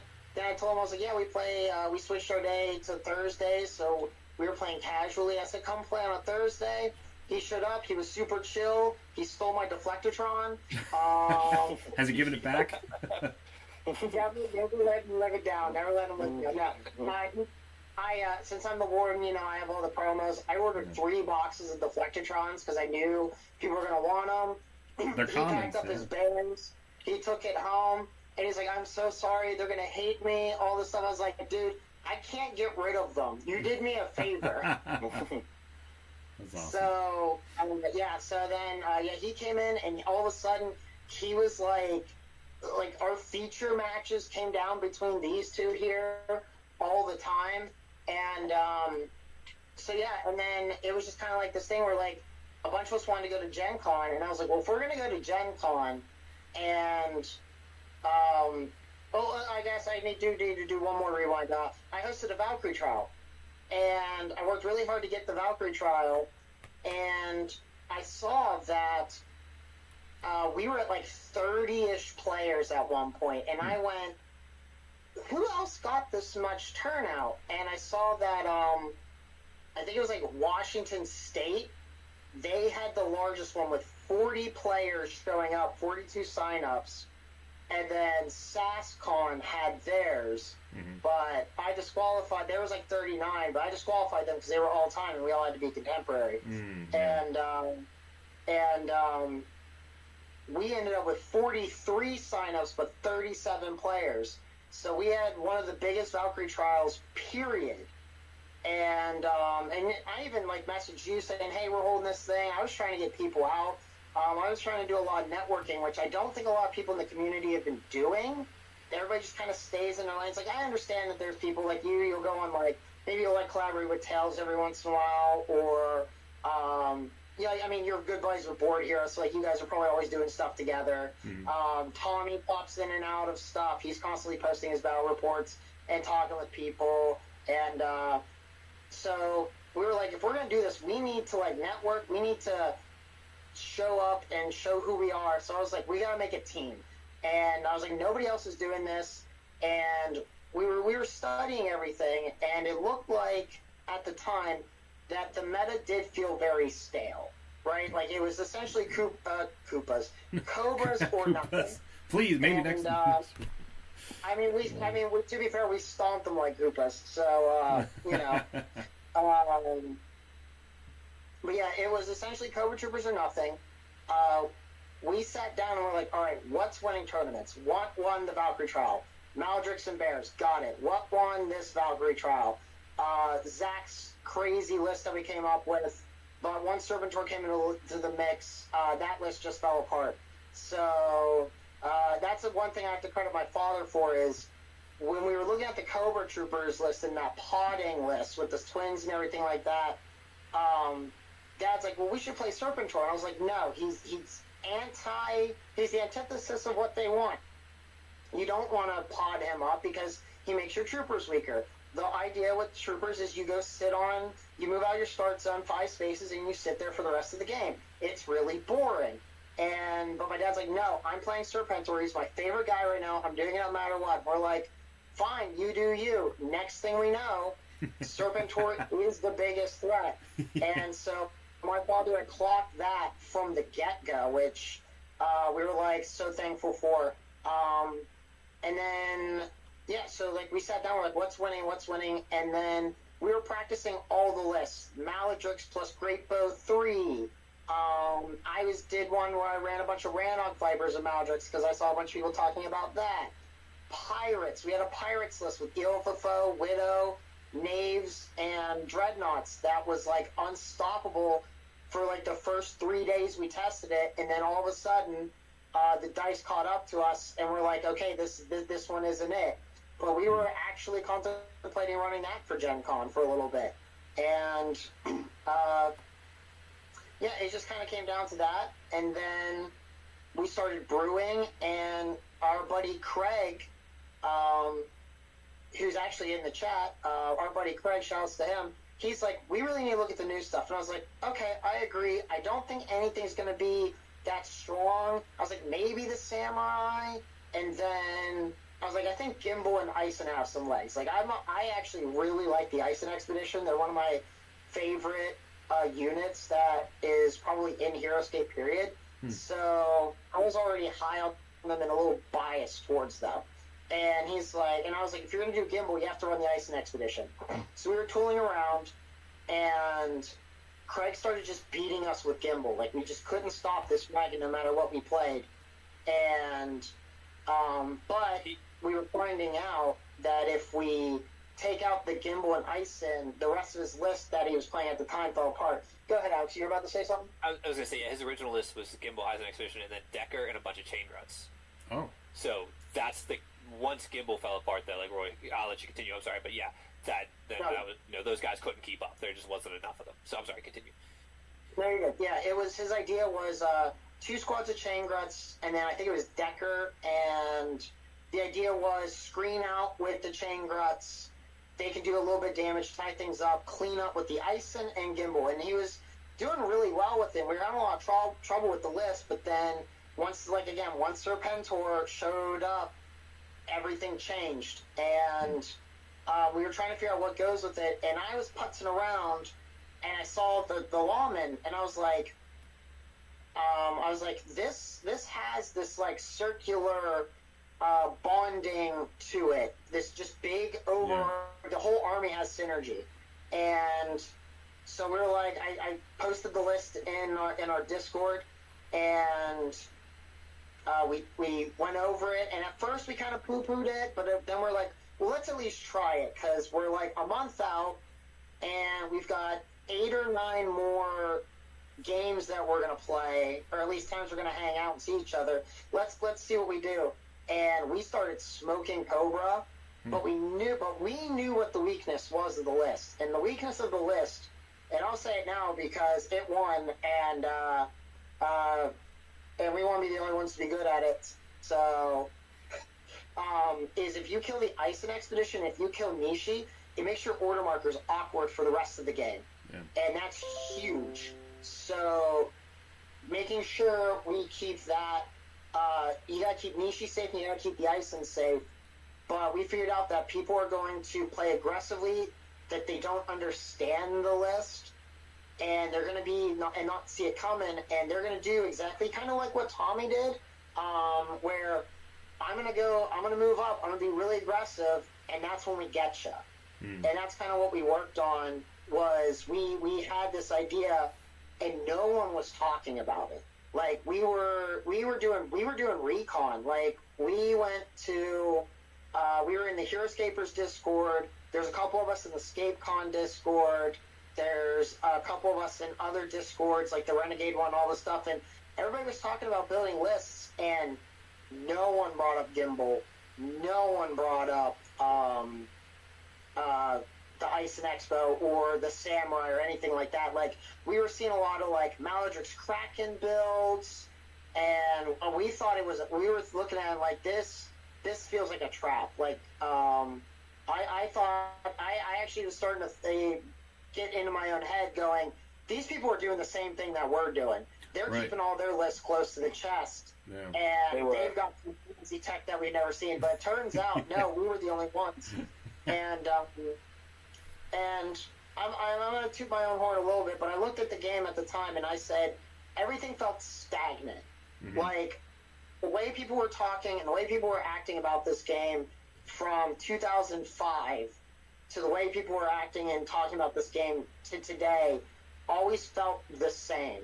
There's nothing that ever came up where, like, that shook everything up. And I decided that I really wanted to show up, break glass, Stone Cold Steve Austin, throw some beers around, cause trouble, and turn the whole game on its head. And that's kind of what we set out to do. Yeah, I just want to say something real quick, too. I don't think that Alex's list, and I give him full credit for running it effectively, but I don't think it's a hard counter to Cobra. I still think that it's just, I ran Cobra. I ran the 3 times Destro, Serpentor at Gen Con, and I was given that list some thought. I had played it a bunch, though. I knew how to attack it. I wasn't taking into account, like, I knew that you would run into some players on day 2 who weren't as familiar with the cards and what they do and everything, and maybe put themselves in some weaker positions, but I wasn't picturing the entire community being as unaware of the entire wave as they were. I still don't think, though, if you fully play against it enough times, get accounted with everything, I don't think it's a full anti-Cobra list. I still think Cobra's the meta. I just wanted to put that out there. I do agree with that. I think it can beat Cobra, obviously, but I don't think it's a hard counter, like it's guaranteed to win every time. Because I lost twice on day 2, but I had to figure out the way to use it to play against Cobra. And as people learn that technique, it'll get harder. I still don't think it's it's like a guaranteed win. Like Cobra's going to beat it every time if they learn the tricks. Because I think you can still play around it. But I think for sure. Yeah, it just provides you the best chance. If you play it right. Yeah, absolutely. But we knew we had surprise on our side, so that's kind of what we went with. And there was a bunch of us that decided day of to play it. Like, even Alex said earlier, 9 a.m., he had just picked up the boxes the night before and whipped them out of the wrapping paper, put them on the table, and won worlds with it. But, I mean, we had practiced it for a while. And, again, like I said, we wanted to, like, come and represent. Like, it's one of those things, like last year finals, Nick Elder, and unfortunately, I don't even remember I sound rude about this. I don't remember the guy that... Bodacious Blood. Thank you. He's from Utah. Yeah. I haven't met him, but I met Nick. And Nick's an awesome guy, super chill, super nice, and nothing but respect for him. And, he won... And, they did the funny thing where they dumped the Gatorade ball with the water tiles over, which was really funny. Yeah. But, it felt like after he won, it was just kind of like, yay, shake his hand, here's your prizes, all right, everybody clean up.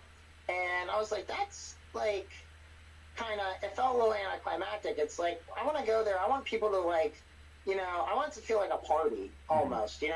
I want people to like be excited. I want to build a room. So like, we're all sitting around there watching it. I mean, it's on camera. We were screaming, we were yelling, we were having a blast. We were being rowdy, and but yeah, that's like what we wanted. We wanted this team aspect because I wanted everybody else to go back and go, those guys did something different and it worked. We need to do the same. And there's a guy, I'm going to shout out Brett Krankenstein in the Discords. He's from South Florida. He's thinking of putting a team together and calling themselves like the Frost Claws or something. Like, we've already started infecting the other players with this. Oh, no, you have. Want to, like, represent themselves. I mean, there's the SoCal guys that showed up. They had SoCal shirts on. They were really cool. But, like, they had different generals on their shirt. Like, nobody was, like, fully uniform. And we wanted to go there and be like, yeah, let's get our names out there. We had some of us had our actual names, some of us had our tags on the back of our shirts, just as like ways for like people to recognize who we were. And like, I thought that was like a really cool idea. And we came in, we represented. I mean, we showed up with 8 players. 7 of us made it to day 2, or most of us had the bye, but some of us made it to day 2, and then me and Zach were the only ones who didn't make Top Cut that had winning records.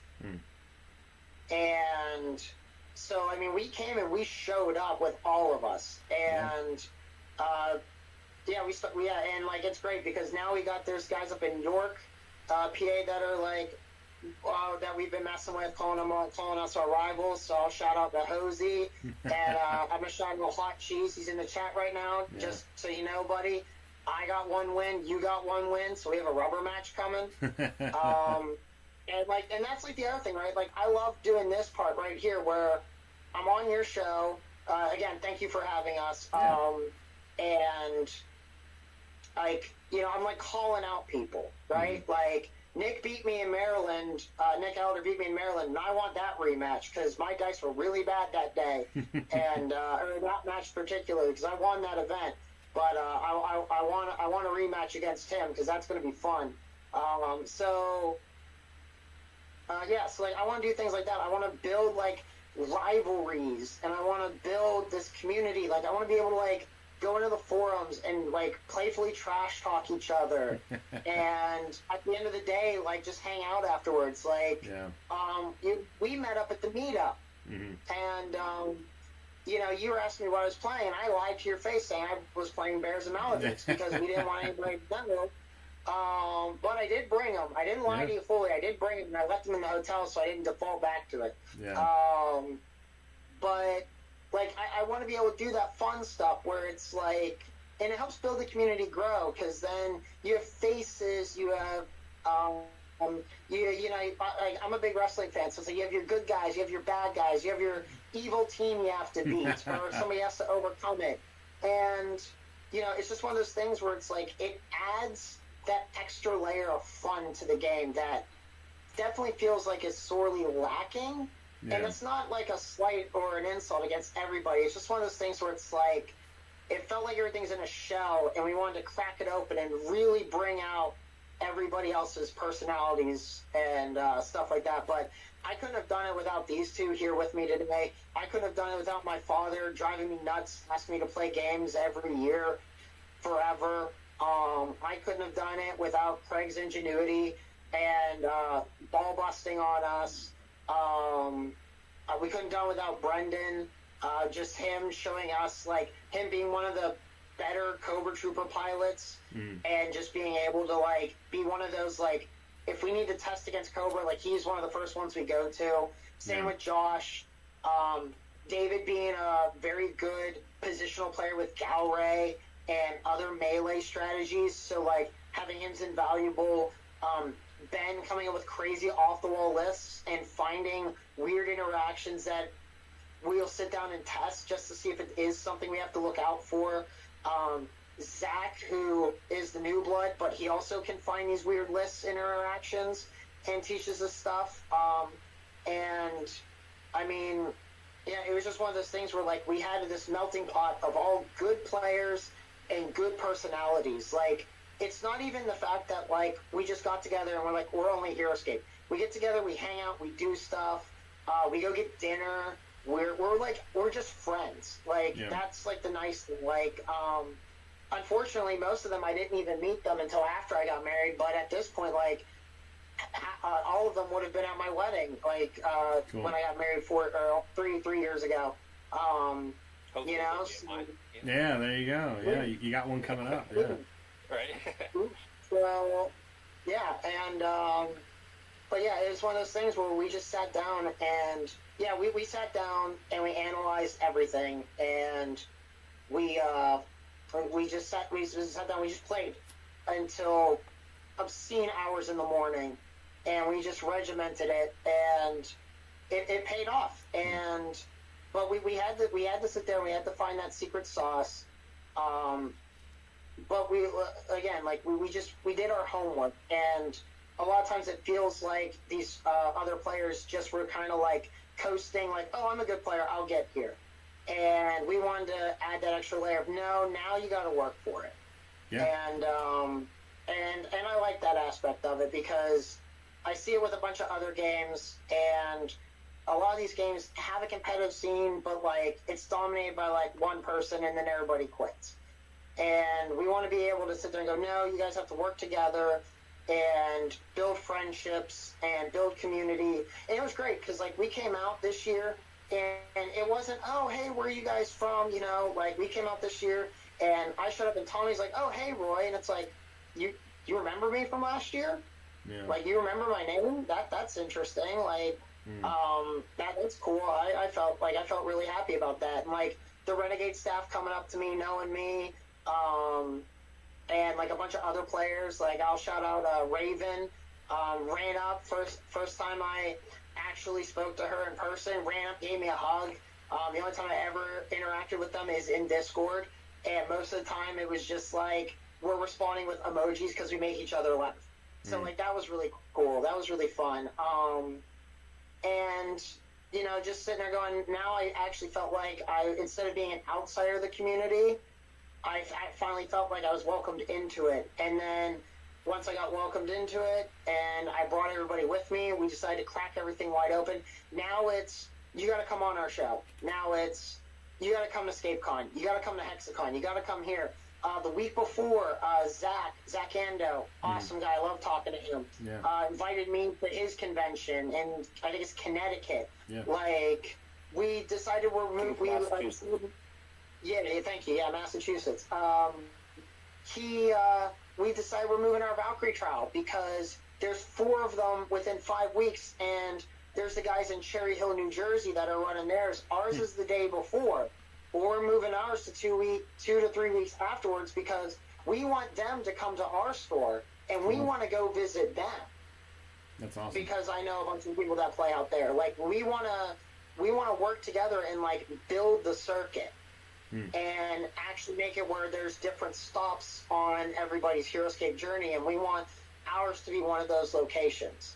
And I'm hoping we can do that going forward. But yeah, if it wasn't for Joseph being like such a strong player and slippery, like he is the embodiment of. I don't know if you know. I also play a lot of poker. Chip in a chair. He is the embodiment of chip in a chair, which is he's got 1 figure left, but that doesn't mean anything. Like, he might as well have his full army left. So, so that helped us get motivated for all this stuff. But yeah, I mean, I can ramble on for hours just on everybody on how important, like, it's like, I mean, like, you know, I might be like team captain, but I am not like the one who, it's all of us. Like, it wasn't just one person. Yeah. And we make sure when we do this, and that's the other thing, when we make sure we do this, everybody plays for themselves.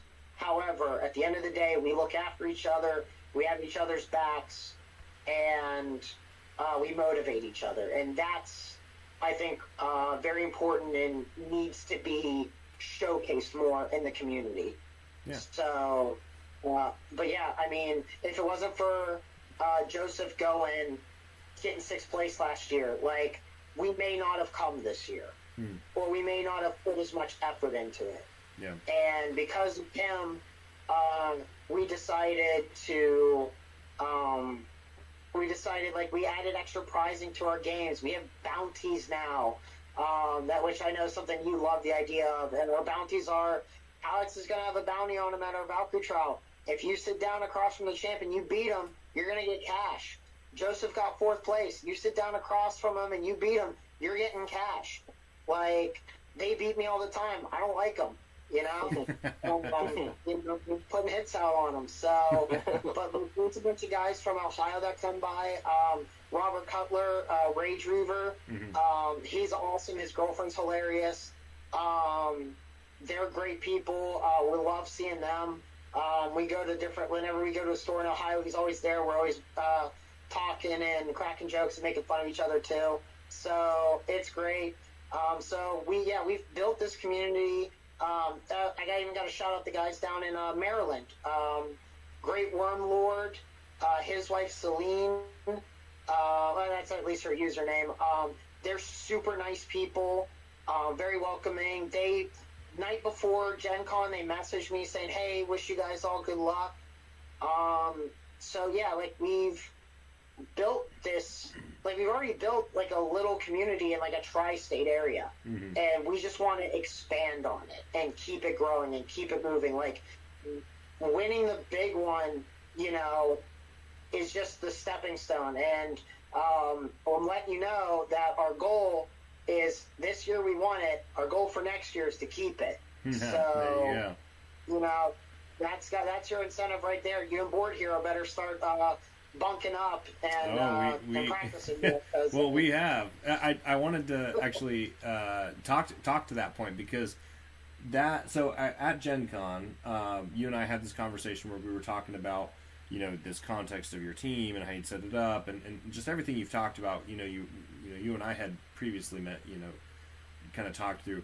And after that, I went, I was talking with Board here, and I was like, man, like, how poetic that, like, that effort then paid off, right? And you have this, you know, this team effort that then pays off, and you take home the championship. And so we were literally talking about, they're like, we were practicing, like, but we're like, man, they really raised the bar, didn't they? Like, that was pretty cool. And to your point, like you were saying, you wanted to break glass, you wanted to kind of shake things up, you wanted to put the pressure on the community to say, hey, we're elevating our game, like, now it's your turn, you elevate yours, you know. And like you said, like, next year, right, we're going to keep it, right? Like, it's setting the challenge, right? And even if you don't, like, the whole point is, you're holding the championship right now. Someone's going to have to take it from you. So what are you going to do to take it, right? And so because you've kind of set that bar of, hey, we've got a team of 10 people, we play test twice a week, we stay up till 2 a.m. talking about builds. The next guy that's like, well, I'm a good player, I'll just show up with troopers. That doesn't work anymore, because that's what me and Board Hero did. Is we were playtesting, but it was this is literally how it went. So we were playtesting probably, I don't know, 3-4 weeks before Gen Con, and we would do like maybe something like twice a week for like 1 or 2 games in an evening. And all it was just troopers. So it was like, we'd have one of us run a trooper build, and then we'd run like just something else, and we would try to just see. Because the whole point in my mind, in our mind, we was like, all right, everything that we've seen, troopers the meta. And to your point, Pins, like, it still kind of is. Like, it's still very good. It's still going to beat most of the playing field. But my point was, is there any counter? And so I was like, well, okay, we'll just run up against troopers, and if nothing beats troopers, or if I don't feel like anything beats troopers, then we just run troopers. So, like, at the end of the day, like, I show up for the qualifiers, I run the J version of the troopers, it qualifies me. I didn't think it was the strongest version, so then I went day 2 and decided to run the build, right, ×3 Destro Serp, and that's, you know, I went undefeated, and I was like, oh, okay, yep, this is the build, like, this is the undefeated build, like, this is the meta. And so, like, for me, the practicing was all about just confirm the meta, that's troopers, and then run troopers if nothing beats it, which, it's preparation. But to your point, like, you guys were taking steps beyond, right? Like, there was more involvement of, there has to be something else we're missing, right? Like you were basically like, sure, troopers are good, but there has to be something. Like there can't not be. Like the meta exists where troopers are good, but there's always something that someone's missing. It just requires us to put in the effort to find it, right? And so like that was what I think was so cool about this entire experience with the championship and kind of you talking about the team is me by myself, I couldn't find a counter. Me and Board Hero by ourselves couldn't find a counter. In fact, we didn't even spend as much time as we would have liked trying to find a counter. Now imagine if we'd had 3, 4, 5, 6 people, and maybe there's a night that I can't play, but Board Hero and Joey or Bobby can, right? And then on our Discord chat, they say, oh, we tested Gimbal tonight. That was kind of interesting. And then we say, okay, well, maybe we'll try them a little later. And then, again, maybe I don't get to participate in those games, but as a team, the team is discussing and other people are playing, and so we're having those conversations. And then they were saying, oh, my gosh, we play tested this on Monday and Tuesday. I didn't play any of those games, but Gimbal won, you know? So maybe had we done that, even if I'm not playing the games, but as a team we're having those conversations, which you guys, that's exactly what you guys were doing, that's what elevates everyone. That's when you're able to find the sauce. And so Board Hero, literally he and I, after we had this experience after the championship, I was like, man, I think they got something. I was like, I think they're right. I was like, I think that in Heroscape we're missing something in the community where people should be forming teams. Like if you want to elevate yourself to the highest chance to have the best success and to be able to figure out, you know, the meta in, I mean, you don't have to do this for every event, but the championship, the world championship event, then you got to take it seriously. And you know, I was talking to him, I was like, well, you know, what if we bring on, you know, so-and-so or so-and-so? I was like, well, but then we're going to tell them our strategy, and then they're going to know the right army, and then you're giving a good player a good army. And we were kind of talking through, I was like, oh, well, if you give a good player a good army, then they'll beat us. What do you have to plan? And I was like, see, but the upside is always better, right? Because the upside is you've got good players all discussing good strategies, and they're all going to be able to help you individually elevate yourself beyond what you would by yourself. So yes, I might be handing Bodacious Blood or Board Hero or whoever else we might, you know, have a team of, whoever it is, I might be handing them, you know, an idea or an army that we concocted that is the meta or beats the meta. But at the same time, I'm also going to have play tested against that, or I'm going to play it as well, or I've played them directly. So if we match up, like I've had experience playing that player with that army we've play tested. So in a way, I've got a better advantage playing against a good player with that army because I've practiced with them, because I'm their teammate.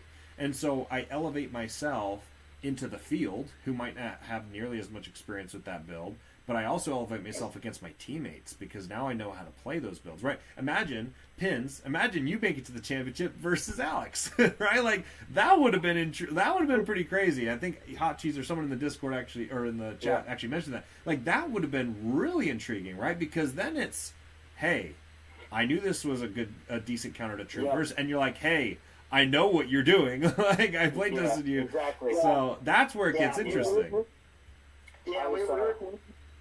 Oh, go ahead. Cause I was sitting down with Tommy at top 4, like when we were about to play our game, and he was like, "I really hope that the gimbal list gets knocked out, you know, so the winner of this game doesn't have to play in the finals." And I was like, "I'm fine with playing it, you know, but I've played it a million times, so I know how it works." Yeah. So, yeah. There was a weird feeling for me where it's just like, if Joseph wins, that he knows how to play it. You know what I mean? Yeah. Like, Yep. how do I feel about that? You know, like it was a weird batch of just like emotions. You know, I'm like, oh man, like I want Joseph to win because you know, he's my buddy. I would be amazed to play him in top 2, but at the same time, he knows this list. That's gonna be the toughest matchup I'd get against it all day. You know, so it was. It was a weird mix of emotions. Yeah, mix of emotions. But and I was going to say, and there I was sitting on the sidelines going, come on, Pittsburgh Finals. Yeah. I don't care who wins in two, Pittsburgh Final. Yeah. Yeah, I will tell you, and props to Joe there. He, you know, if it wasn't for me being able to play somebody of his caliber, I wouldn't have been prepared for Gen Con. You know, like, I was running Mal'Anil until like literally the morning of, and like a couple days before we played a game, and like, you I thought I was coming out on top, and I had some really good early aggression, and he just punished me so bad for it. The game flipped on a dime, and it just every opponent I was playing, I was like, if it was Joseph, like, how would I have to play to beat him? So, like, much respect to him is Goku and Vegeta. You know what I mean? Like, that's how it feels. So, props to you, Joseph, as an amazing player. Next year, obviously, I would love to win 2 years. Yes. It's not me, man. You got the spot, so. Appreciate it, yeah. Yeah, from your I also want to give a shout out to my... Go ahead. I'm sorry, go ahead. No, go ahead. Just give a shout out to my buddy John real quick. John does not play. Oh, yeah. But this man has traveled with me everywhere I've gone. He went out to Gen Con with me. You might have seen him if you've seen JoJo's Bizarre Adventure. He's my stand who was kind of standing behind me watching my games. Great supportive player. He'd play casually with me just to test things out, and just a good friend there to support me. So thank you, John. I think you're probably watching this somewhere, but thanks for all your help. I wanted to give a little, or get a little perspective from you, Joseph. So, okay, so you've been on, you got top 6 year 1, you got top 4, or top, 6th place, but top 8. So you got to top 8, got to top 4 year 2. So from your experience as being a part of the team, I guess this year 2, year 1, you guys didn't have a team per se, but your group was getting together. Like, from your perspective in 1, participating in this team, how is it elevated from year 1 to year 2? How has it elevated your play? And then second part to that is, what's the experience been like over the last few months where you're preparing for Gen Con and being part of the team, helping people play test, prepping, things like that? Yep. Yeah, well, so, like, I came out about a year and a half ago. Like Roy said, I did absolutely terribly. And he was probably like, thinking, we'll probably never see that guy again, you know what I mean, after I left. And I just went home and watched a bunch of your videos and learned, how to go about engagements, how to develop armies, what's good positioning, and just really how to play better competitive Heroscape, because I'd always been a casual player. And after I got the hang of it, like, I went to Gen Con. I had no plans to go to Gen Con. I won a store championship, and I was like, well, I have a bye. I might as well go and see what it's like. And I went, overperformed on my expectations going into that one. And then when I came home, the group was still relatively small. It was like me, Roy, his dad, the 2 brothers. Craig and Brennan had just started to come along. Alex wasn't there yet. And just from then to, like, the 6 months leading up to Gen Con was like a whole, like, you were playing new players, everybody really locked in and stayed pretty committed to going, at least playing once a week, getting good tournament. We travel all over the place to go to anything that has a buy for Gen Con, so one of us can grab it. And what's it called?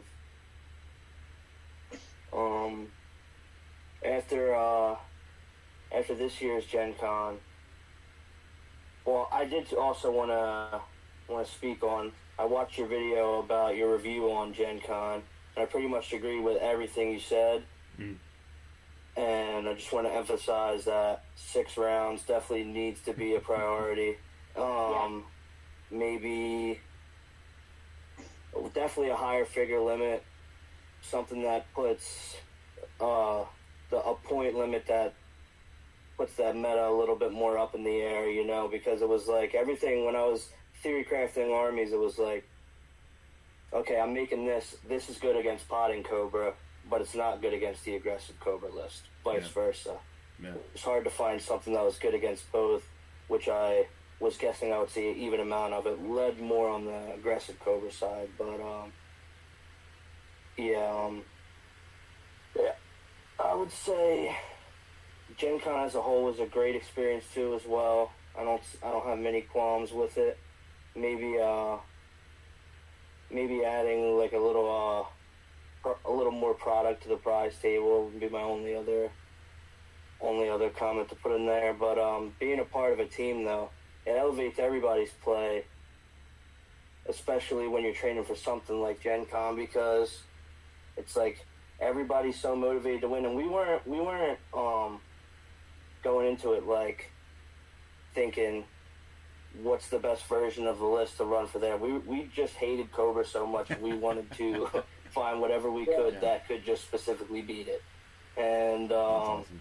I got to the point where, like Alex said, he got a couple days beforehand and he was like, I don't think I can get away with running this against competitive players using Cobra lists. And I was just like, I don't think I can either of the lists I had. So I went with the meta.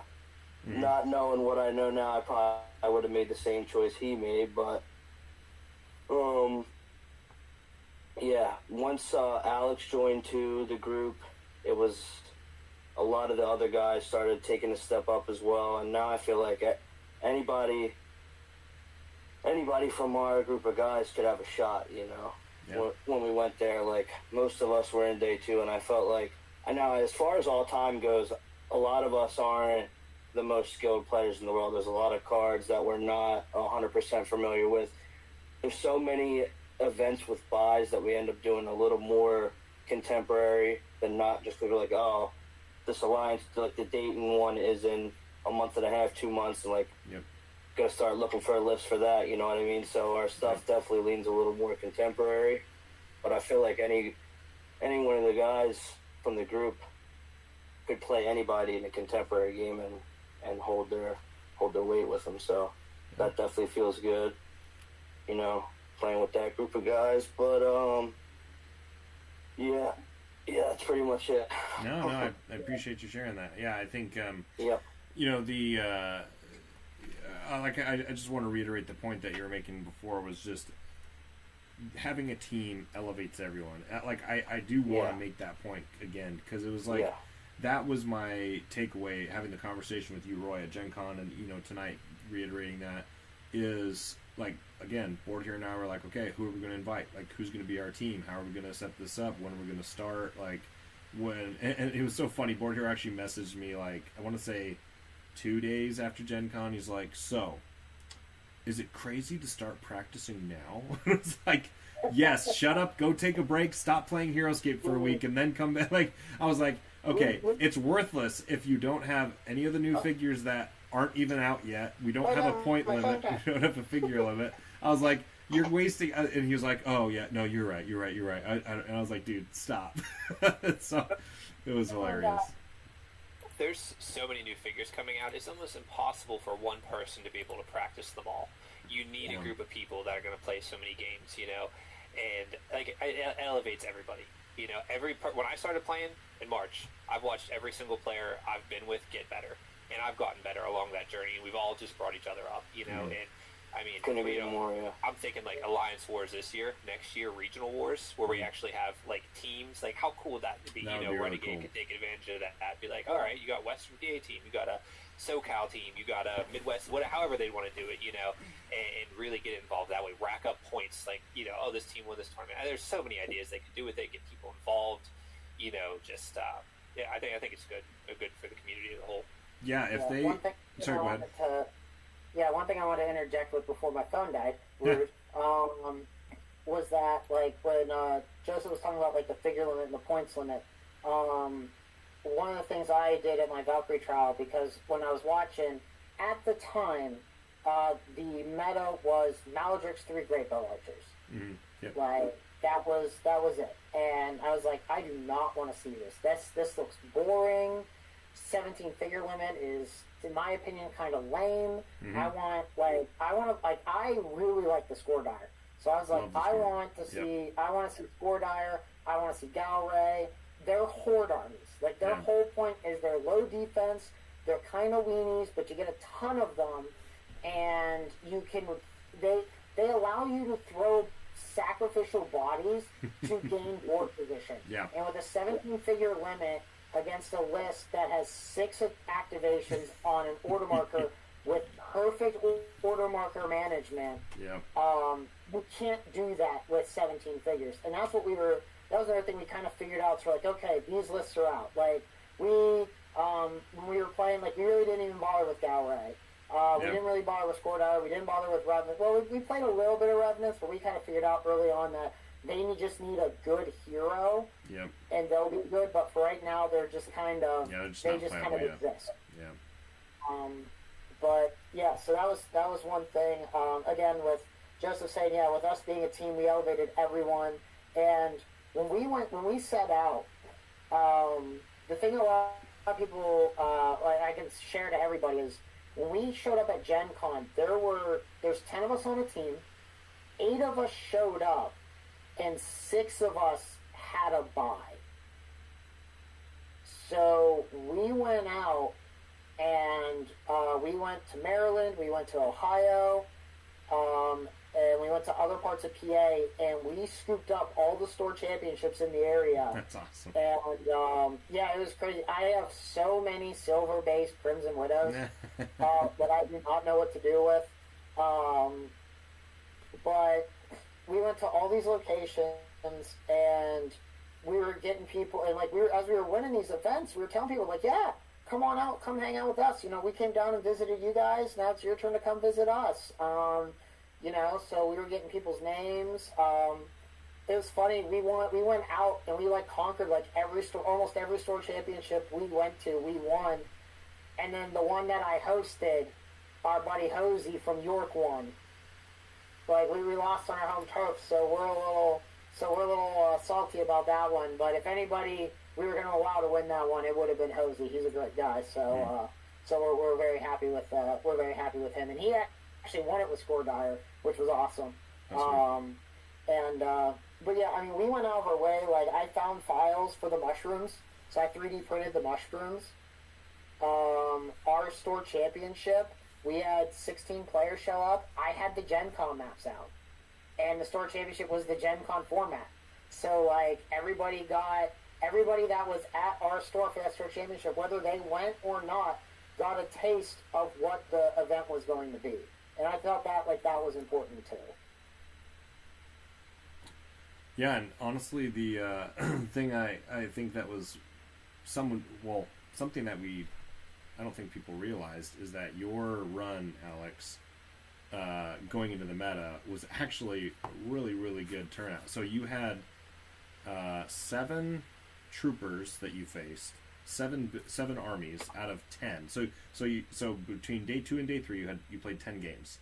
You faced troopers 7 out of 10 of those times, and you won 5 of them. Right, like so. The fact that you only played you played against 3 builds that were off meta, that weren't trooper builds, that out of 10 is crazy. Like that just shows and proves just how meta, the troopers were. And then for you to actually face 5 of them. Now, of those 5, 4 of them were in day 3, right? The top 32. So out of all of your games, you only had to play the Necrotex, who you honestly trounced. Like you took care of business in that one pretty handily.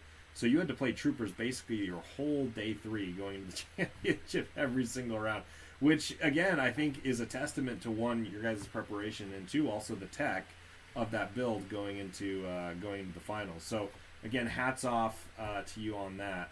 At an incredible run. We're coming up on 2 hours. I think the people have had an incredible opportunity. I think the people have had a great opportunity to listen to you guys. I will say, any final last little shout outs, highlights or whatever that you want to share. I'll give you guys an opportunity if you want to say something as like a little outro. By all means, feel free. Maybe start with you, Alex, and then we'll go Roy, and then Pins if you want to finish off with anything. Yeah. No, I just want to thank you for this opportunity. I really appreciate it. This is great. I've watched you. I subscribed to you years ago, back when I first picked up Heroscape before 2020. You've sat on my subscribers list for years. Even when we didn't play, I'd see your stuff pop up. So It's an honor to be on your show. I really appreciate it. Thank you, Joseph, Roy, all my buddies at Pittsburgh Reavers for everything. I wouldn't be here without you guys. And props to Renegade for hosting the events and all the people in the community. I met so many of you. You guys were so supportive. It just feels good to be such a part of a good community. And I look forward to meeting more of you and continuing to do this. And thank you again for everything. Appreciate the opportunity here. Thank you. I'm going to go second because Roy takes a long time when he talks, and I have to get off of here. Thank you, everybody, that I got to interact with at Gen Con. Can't wait to go again next year. thank you to you for having us. Thank you to everybody that Alex thanked. And you guys got to travel to Pittsburgh and catch an event. But I will see you guys later. It's been fun. Thank you very much. Thank you. Good night, Joseph. Take care, man.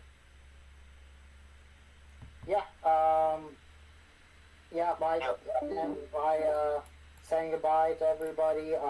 My shout outs are just the rest of the Reavers, Ben, Zach, Brendan, Craig, Josh, David, my dad, Alex, Joseph. Oh my God, who the hell am I missing? There's too many of us. Me. Oh my God, I have to thank myself. We just want to shout out to everybody else that like we talked about beforehand. Wormlord, you, Board Hero, Nick Elder, even like all the guys in SoCal, they were awesome. I talked to a couple of them. All the guys in Florida, Brett, Hot Cheese, Hosey, his group in York. They were awesome people. They made everything. They helped make this game a lot of fun. But yeah, we're doing our Valkyrie trial. I'm only going to shout out the Valkyrie trial because I want as many people there as we can get. Valkyrie trial. We moved it to November 18th. I'm sorry, November 15th. It is a Sunday. $25 entry fee. All the prizes are cash, not store credit, not anything else. Actual cold hard cash. And we'll have bounty events. We'll have prizes. We did a raffle. We do random other prizing as well. So it's always great to come out and hang out with us. And you get a chance to take a shot against the best. So we'd love to have every... What's that? I said if they beat me, you can say beat the champ, you know? Yeah, they can say they beat the champ. But yeah, I think that's everything. One last thing is I want to help. So when I was an outsider, to the community, I missed all of this Heroscape versus Renegade drama that happened. That's been this like underlying kind of we don't want to talk about it thread. And I've been talking to the Renegade staff for a while now, and I find that the people that are in charge of it now are doing a fantastic job. I do want to shout out Will Dandelions. He's doing incredible. Awesome person. Yeah. Fantastic job on what they've done as soon as they got the job. I got him a Chad shirt, by the way, his Chad photo. That was me. It's awesome. I'm evil like that. But that's another thing is I want to help bridge that weird community, us versus them, that they used to have. It's healed a lot, but I still want to sit there and I still want to push this because the less we have of us versus staff, the better the game's going to be overall. And I think on both sides of the coin, I think that there's a lot to learn on both sides of it. And I think that us having a team and us being so motivated, and now it's already rubbed off on you guys as well. You guys want to get motivated. Absolutely. I think that's going to be good for everyone. So, if there's any issues or any problems, like, I will talk to anybody, and I will compile notes, and I will talk Alex and Dylan's ear off. I lost my voice at Gen Con, and they laughed at me and said good, because... they didn't want to hear from you. That's pretty much everything I got. But yeah, thank you for having us on. Everybody on our team's integral. That's why we make sure we do this stuff with more than one of us, because it's not just Alex Skigler, world champion, who does deserve all the flowers, but it was all of us, and we got to make sure that we keep that mentality. Yeah, I love that. Well, I appreciate you guys sharing those last thoughts. For those of you listening, keep in mind the local events that you've got going on. They shout out the Valkyrie Trial. We've got a new convention out in Milwaukee, Northwoods Con. I'll be going out to that in October, so keep that on your calendars. First week in October. There's stuff popping up everywhere, right? On the Renegade site for the stores. They have store events constantly in your area, guaranteed. It's pretty hard not to find a local event. There's a few people that can't, but for the most part, within a reasonable drive, you guys can find one. So for those listening, if you don't have a group, first off, invite your friends over and create your own group, and then if you can't, then find a local group, post in the chat or in the comments, and we'll help you find somewhere, I'm sure, within a reasonable drive. So that'll be the final plug. That'll be it, signing off. We spent an awesome 2 hours getting to know these guys, talking through that.